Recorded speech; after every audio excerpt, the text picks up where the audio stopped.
Certo fidalgo, senhor de uma avultada fortuna, casou-se com uma dama, também de bons cabedais, de quem teve um filho e uma filha apenas, após o que, anos passados, ela se finou.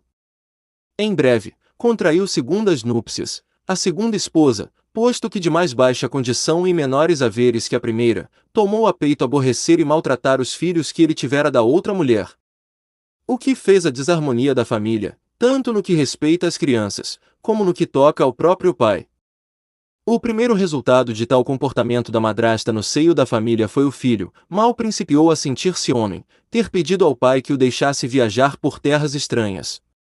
A madrasta, conquanto desejasse ver-se livre dele, como ele precisava de uma soma considerável para se manter no estrangeiro, opôs-se violentamente, fazendo com que o pai o não deixasse partir.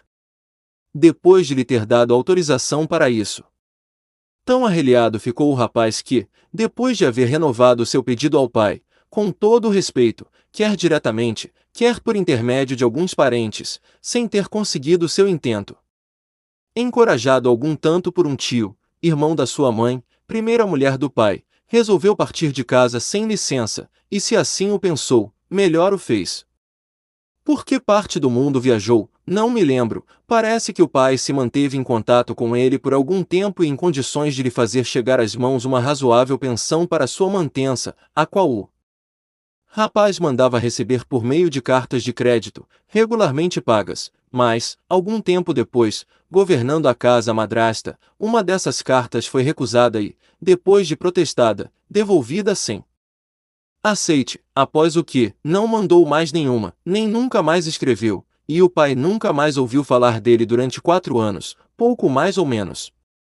Desse longo silêncio tirou a madrasta vários benefícios. Primeiro, começou por querer convencer o marido de que, tendo o rapaz necessariamente morrido, os bens dele deviam ser dispostos a favor do mais velho dos filhos dela, pois ela tinha vários filhos. O pai opôs-se firmemente a essa proposta, mas a mulher continuou a acossá-lo com importunações, e eram 2 os argumentos contra ele, isto é, como quem diz, contra o filho.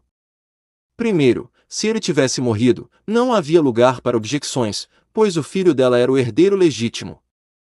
Segundo, se ele não tivesse morrido, o seu comportamento para com o pai, a quem não escrevia muito, era indesculpável, e este devia estar ressentido com isso, e proceder como se o filho tivesse morrido, que nada tão legitimamente podia desobrigar e que, portanto, ele, seu pai, devia proceder como se ele, seu filho, fosse morto, e tratá-lo em conformidade, porque, quem procedia assim para com o próprio pai, como morto devia ser considerado quanto às suas relações filiais e ser tratado como merecia.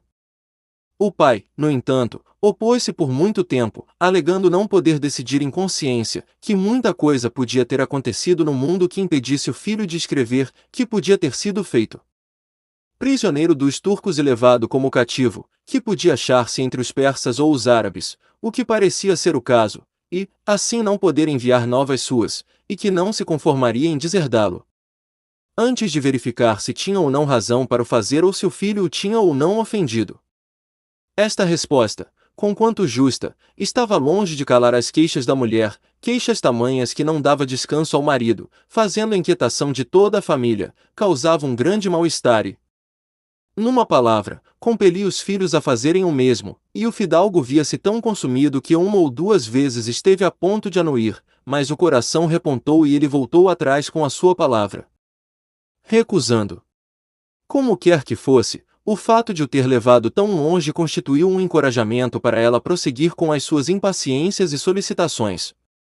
Por fim, ele acabou por aceitar um ajuste provisório, pelo qual, se não ouvisse falar do filho durante um certo lapso de tempo, consentiria numa nova distribuição dos bens. A mulher não ficou satisfeita com este ajuste condicional, mas, vendo-se incapaz de obter qualquer outro, sentiu-se forçada a aceitá-lo, tal como ele se lhe apresentava, como muitas vezes lhe disse.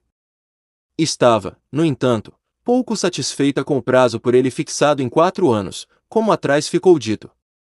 De tanto ouvir falar na mesma coisa, ele acabou por se enfurecer, respondendo que ela se devia dar por muito satisfeita, pois o tempo era escasso em relação às circunstâncias em que o filho se podia encontrar.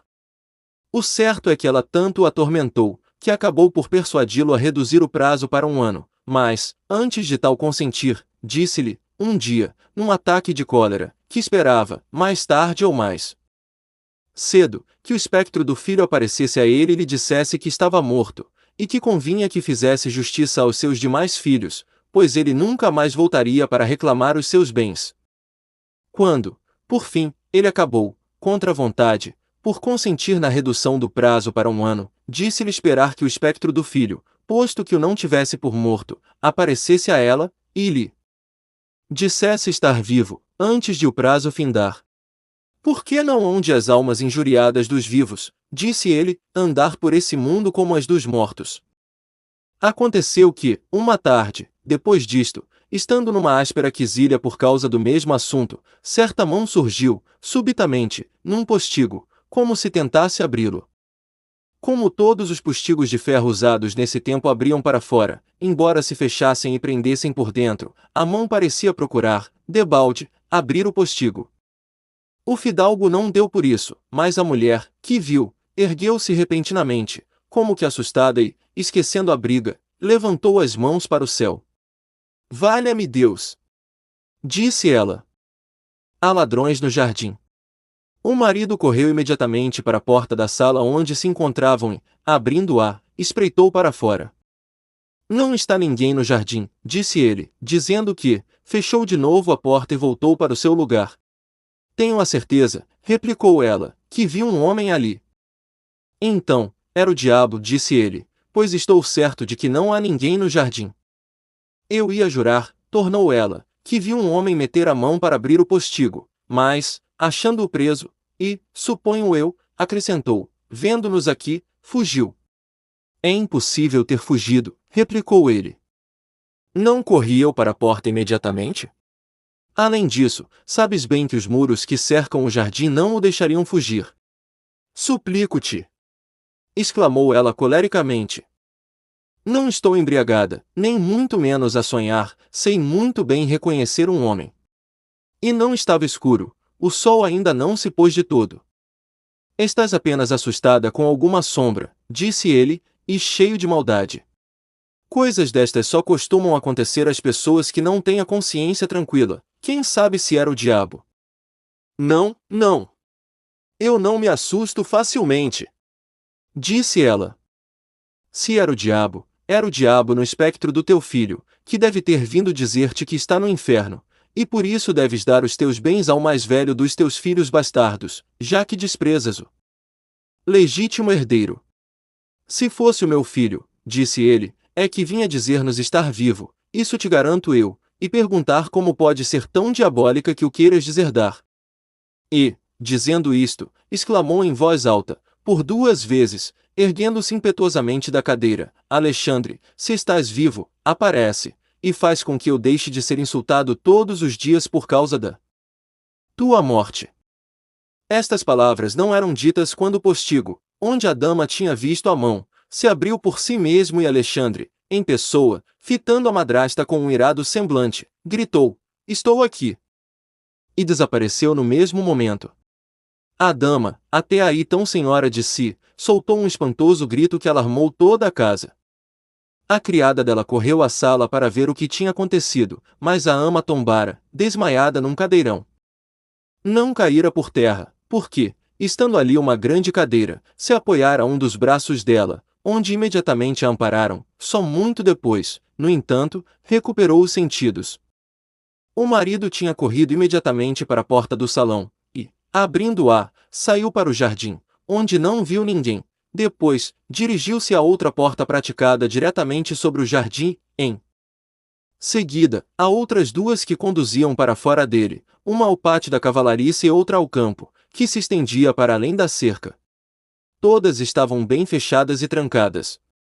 Vendo a um canto o jardineiro, em companhia de um rapaz que arrastava um cilindro de pedra, perguntou-lhe se alguém ali tinha estado, ao que eles responderam muitas vezes que não, que só eles ali se encontravam, cilindrando o passeio junto da casa. Depois disso, voltou para dentro, sentou-se outra vez, e não disse palavra por muito tempo. As mulheres e os criados andavam numa azáfama, fazendo quanto podiam para reanimar a senhora. Algum tempo depois, ela veio a si o bastante para poder falar, e as primeiras palavras que proferiu foram: "Valha-me Deus! Que foi isto?" "Nada", disse o marido. Naturalmente foi o Alexandre. Ao ouvir isto, acometeu-a um ataque e pôs-se a soltar gritos e ais cada vez mais medonhos. O marido, sem saber que é que a tinha levado aquilo, procurou aplacá-la, dizendo-lhe que não era nada, mas nada conseguiu, tendo-se visto obrigado a conduzi-la à cama e a mandar chamar o médico. Durante alguns dias, esteve muito mal. Fosse como fosse, graças a isto, durante um certo tempo, não voltou a referir-se à conveniência de deserdar o enteado. Mas o tempo, que endurece o espírito em coisas ainda piores, foi lentamente consumindo a lembrança do ocorrido, e ela acabou por fazer reviver a mesma questão outra vez, embora, de princípio, com menos ardor do que antes. No entanto, o marido usou para com ela de uma certa má vontade também, e sempre que a questão vinha à baila, tapava-lhe a boca ou dizia-lhe que, se ela pronunciasse mais alguma palavra sobre o caso, ele pediria outra vez ao Alexandre que abrisse o postigo. Isto agravou muito as coisas, e, se é certo tê-la atemorizado durante algum tempo, a verdade é que, por fim, o exaspero dela era tamanho que lhe disse estar certa de que ele tinha pacto com o diabo, a quem se vender apenas com o intuito de lhe meter medo. O marido pôs-se a brincar com ela, dizendo que qualquer esposo se sentiria grato para com o diabo que lhe calasse a mulher turbulenta, e que se considerava muito feliz por ter encontrado maneira de o conseguir, embora isso lhe custasse. Tão exasperada ela ficou que o ameaçou, caso voltasse a fazer uso das suas artes diabólicas, de o denunciar como feiticeiro e homem de tratos com o demônio, coisa bem fácil de provar, disse, pois a verdade é que ele tinha conjurado o diabo de propósito para a intimidar. A disputa acabou nessa noite com palavras ruins e explosões de mau gênio, mas ele nunca pensou que a mulher pusesse em prática sua ameaça, de modo que, no dia seguinte, tudo esquecera e estava de tão bom humor, como se nada tivesse ocorrido. A mulher, porém, apareceu-lhe pesarosa e muito atormentada, toda ressentida, ameaçando-o com o que resolvera fazer. Como quer que fosse, ele pouco pensou que ela tentasse pôr em prática a maldade que tinha em mente, e propôs-lhe conversarem amistosamente. Ela, todavia, repeliu-o com desdém, dizendo estar disposta a levar por diante o que dissera, pois não queria viver com um homem que mandava o diabo entrar em sua própria casa, sempre que lhe apetecia, com a intenção de a matar. O marido procurou apaziguá-la com boas palavras, replicando-lhe a ela falar sério. Numa palavra, o caso tornou-se grave, pois a verdade é que a dama se dirigiu à justiça, onde declarou, sob juramento, que o marido tinha pacto com o demônio e que a vida dela corria perigo, obtendo assim um mandato de captura contra ele. Resumindo, trouxe para casa a dita ordem de captura, mostrou-a ao marido, e disse-lhe que a não tinha confiado à autoridade por lhe querer conceder a liberdade de se apresentar voluntariamente ao juiz de paz, esperando que lhe participasse quando estava pronto para isso, pois ela o estava também, tendo tenção de pedir a alguns amigos seus que a acompanhassem. Grande foi a surpresa dele, pois nunca pensara que ela tivesse falado a sério, e pôs-se a apaziguá-la o melhor que sabia, mas ela viu que o tinha assustado deveras, o que era verdade, pois, malgrado aquilo nada tivesse em si de condenável, era óbvio que seria um escândalo, e contrariava a ideia de se dar em espetáculo, eis porque usou para com ela de todos os rogos de que era capaz, pedindo-lhe que não fizesse tal coisa. Quanto mais ele se humilhava, porém, maior era o triunfo dela. A insolência foi tanta que ela lhe disse que justiça seria feita, como o advertira, pois estava certa de o fazer castigar se continuasse obstinado, e que não estava disposta a sujeitar-se a encantamentos e feitiçarias, pois a verdade era ignorar até onde ele seria capaz de ir. Para abreviar a história, tão grande ascendência ganhou sobre ele, que o marido acabou por propor que o caso fosse apresentado a pessoas imparciais, amigos das duas partes, os quais, convocados umas poucas de vezes, nunca chegaram a qualquer conclusão. Os amigos dele diziam que aquilo não tinha importância e que ele não devia intimidar-se. O ato de ele chamar pelo filho e alguém abrir o postigo e gritar, "Estou aqui!" Não era prova de feitiçaria, e insistiam em que ela nada podia fazer contra ele.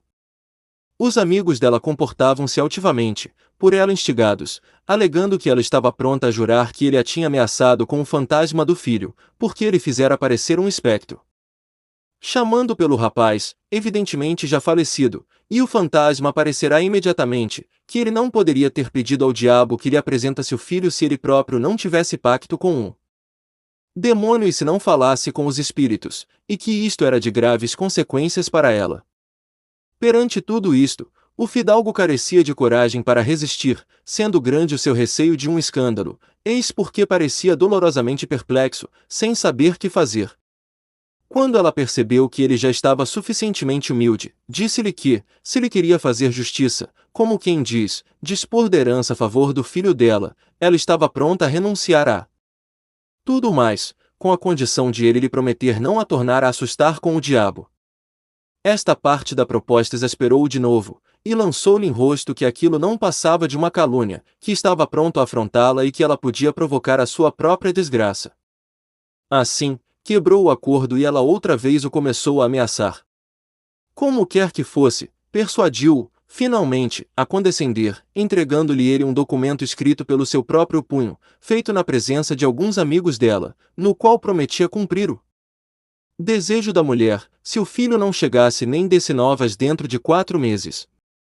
A dama ficou satisfeita com isto e voltaram a ser amigos como dantes, tendo-lhe ele confiado o dito documento, mas, quando lhe entregou, na presença de 2 testemunhas, tomou a liberdade de lhe dizer, numa espécie de discurso, grave e solene: escuta, disse ele, tanto me atormentaste com o teu impaciente gênio, que fizeste com que eu assinasse este contrato contrário à justiça, à moral e à razão. No entanto, embora dependente dele, estou certo de que nunca o executarei. Uma das testemunhas disse: por quê, senhor? Então isto não serve para nada. Se estáis resolvido a não cumprir o contrato, para que o assinais? Para que prometeis o que não tendes a intenção de fazer? Isto apenas servirá para acender nova disputa quando o prazo expirar. Porque, no meu foro íntimo, disse ele, estou convencido de que o meu filho está vivo. Vamos, vamos, disse a mulher para o fidalgo que discutia com o marido, deixai-o assinar o contrato e eu me encarregarei de o obrigar a cumpri-lo. Está bem, disse o marido, terás o contrato, mas depois has de me deixar em paz. Estou convencido de que nunca me pedirás para o cumprir.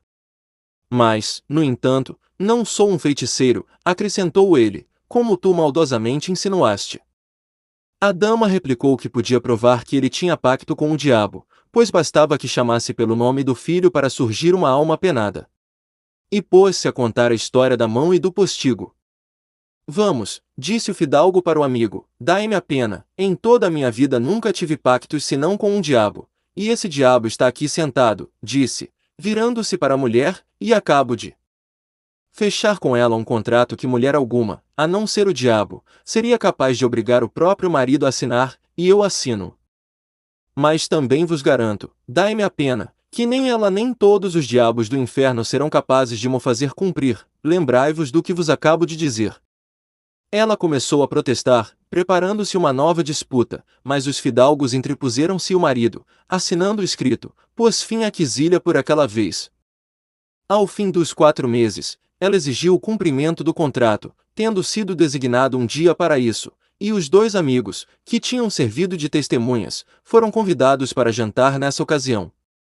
Crendo que o marido cumpriria as cláusulas do contrato, e, de acordo com isso, os escritos foram todos apresentados e lidos por inteiro, bem como alguns velhos contratos, assinados no ato do casamento pelos curadores, que foram exibidos para serem cancelados, de maneira a ela ficar quite na mesma parte da herança, no que dizia respeito ao filho. O marido foi convidado ou por modos pacíficos ou à força, talvez por estar de humor, antes por modos pacíficos, a executar as cláusulas do contrato, deserdando o filho, sendo-lhe dito que, se na verdade ele tivesse morrido, isso não o prejudicaria, e, se estivesse vivo, o fato de lhe não dar novas suas por um tão longo espaço de tempo era prova de desobediência e grosseria. Além disso, alegaram que, se ele viesse a aparecer depois disto, o pai, cuja riqueza muito tinha prosperado, podia dar-lhe outros bens como justa satisfação pela perda que ele teria de sofrer na parte dos bens paternos. Perante tais considerações, o pobre pusilânime marido estava quase a anuir, ou, pelo menos, quer tivesse anuído ou não, as coisas iam se fazer de acordo com o que tinha sido causa daquela reunião. Quando acabaram de discorrer acerca de todas estas particularidades, e como acima ficou dito, lidas as novas cláusulas, ela ou o marido pegou nos velhos documentos para os cancelar. Creio que a história diz que, indo a mulher, não o marido, rasgar os selos, se ouviu, subitamente, um ruído no salão onde estavam, exatamente como se alguém tivesse penetrado pela porta que comunicava com o átrio e entrasse na sala, a caminho da porta do jardim, que estava fechada. Todos se mostraram surpreendidos, pois isto foi perfeitamente notório, mas nada viram. A dama empalideceu, cheia de pavor. No entanto, como nada descortinara, reanimou-se um pouco, mas para começar, de novo, a implicar com o marido. Que? Disse ela. Tramaste nova conspiração para que os diabos tornassem a aparecer? O marido permaneceu sereno, embora, no seu foro íntimo, não pouco surpreendido também. Um dos dois fidalgos disse-lhe: Que quer isto dizer? Garanto-vos, senhor, disse ele, que sei tanto do que se trata como vós. Então, que será? Disse o outro fidalgo. Não faço a mais pequena ideia, replicou o marido. Não percebo absolutamente nada destas coisas. Não ouvistes dizer nada do vosso filho? Perguntou o fidalgo. Nem uma só palavra, respondeu o pai, não, nem a menor palavra durante estes últimos 5 anos. Haveis-lhe mandado dizer alguma coisa, voltou o fidalgo, acerca deste contrato? Nem uma palavra, disse ele, não sabia para onde escrever-lhe. Senhor, disse o fidalgo, tenho ouvido falar muito de aparições, mas nunca vi nenhuma na minha vida, nem nunca acreditei que houvesse qualquer verdade nisso. Com efeito, continuo sem nada ver.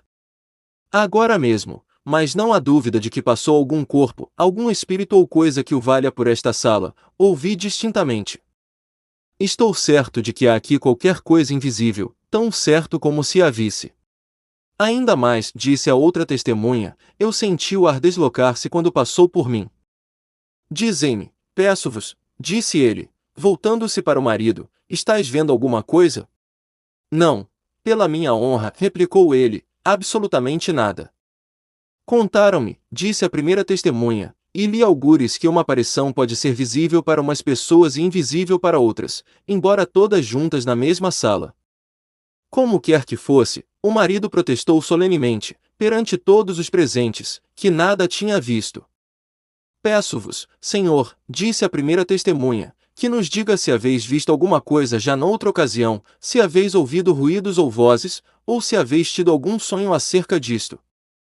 É certo, disse ele, que tenho sonhado muitas vezes que meu filho está vivo e que falo com ele, e uma vez que lhe perguntei por que era tão desobediente, e me desprezava tanto que me deixava sem notícias durante tanto tempo, sabendo, como sabia, que eu o podia deserdar. Muito bem, e que respondeu ele? Nunca os meus sonhos duraram tanto que ele me pudesse responder, acabei sempre por acordar. E que pensais de tudo isso? Disse a testemunha. Pensais que ele tenha morrido? Não, nunca, disse o pai. Penso, no fundo da minha consciência, que ele está vivo, tão vivo como eu próprio, e eis-me prestes a praticar um ato tão iníquo como homem algum ainda praticou. Na verdade, disse a segunda testemunha, e isto principia a incomodar-me, não sei que hei de pensar destas coisas, não me quero intrometer mais neste assunto, pois me desagrada compelir um homem a praticar um ato contrário à sua consciência. Ao ouvir isto, a mulher, que, como eu disse, se reanimara algum tanto e se sentia particularmente animada por nada ter visto, ergueu-se repentinamente. A que propósito vêm todos estes discursos? Disse ela. Pois ainda não está tudo regularizado? Que é que nós aqui viemos fazer? Além disso, disse a primeira testemunha, penso que não nos encontramos aqui para discutir o que se passa, mas para dar cumprimento às cláusulas do contrato. Por que estamos nós assustados? Não estou assustada, disse a mulher. Eu não. Vamos, disse ela para o marido, altivamente, assina o documento. Seria capaz de cancelar as escrituras antigas, mesmo que estivessem 40 diabos dentro da sala. E, dizendo isto, pegou num dos documentos, pronta a rasgar o selo. Naquele instante, o tal postigo abriu-se de novo, malgrado estivesse fechado por dentro, exatamente como da outra vez, e viu-se a sombra de um corpo, que parecia estar fora no jardim, com a cabeça metida no postigo, o rosto voltado para a sala, fitando diretamente a dama, com um severo e irado semblante. Alto!